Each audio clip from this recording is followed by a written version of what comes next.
Assalamu alaikum wa rahmatullahi ta'ala wa barakatuhu. ‘Yan uwa ɗalibai mun fara karatun suratul alaq insha Allah ta'ala a wancan karatun namu na baya mun tsaya a aya ta 12 insha Allah ta'ala za mu tashi mun tsaya a au amara bit taqwa za mu tashi aya ta 12 ita ce ara'aita in kadzaba wa tawalla. To insha Allah ɗalibai da wanda suke kallo suke saurare to sai kai shi a buɗe ƙur'ani a tsaya a sa ido a kalla a lura a duba a gani a dinga bin karatun daki domin samun biyan bukata insha Allah ta'ala. Allah ba mu dacewa za mu fara karatu. Bismillahir rahmanir rahim.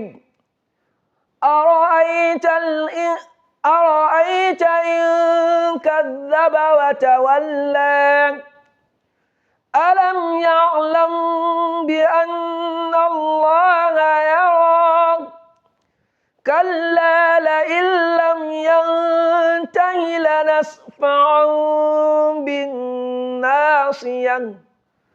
بالناصية كاذبة خاطئة فليدع ناديا سندع الزبانية كلا لا تطعه واسجد واقترب.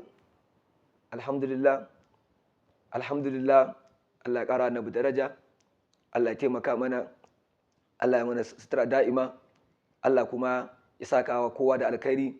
‘Yan uwa ɗalibai da masu kallo da saurare kar ku gaji a har kullum a koda yaushe ni ne naku Abubakar Muhammad Idris wanda ake lakabi da ɗan albarka GGY. A tare da ni akwai Malam Tahir Muhammad Mukutar Giginyu da kuma ɗan uwansa abokinsa amininsa wanda suke tare ko da shi ma malami ne, Malam Umar Ibrahim Said, wanda muke gabatar da wannan karatu mai albarka.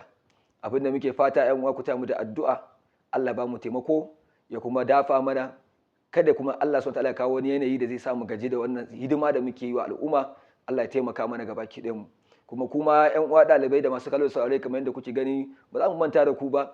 Muna muku addu'ar Allah ya saka muku da alkhairi da kuke sa data kuke wacin din abubuwan da muke gabatar na alkur'ani.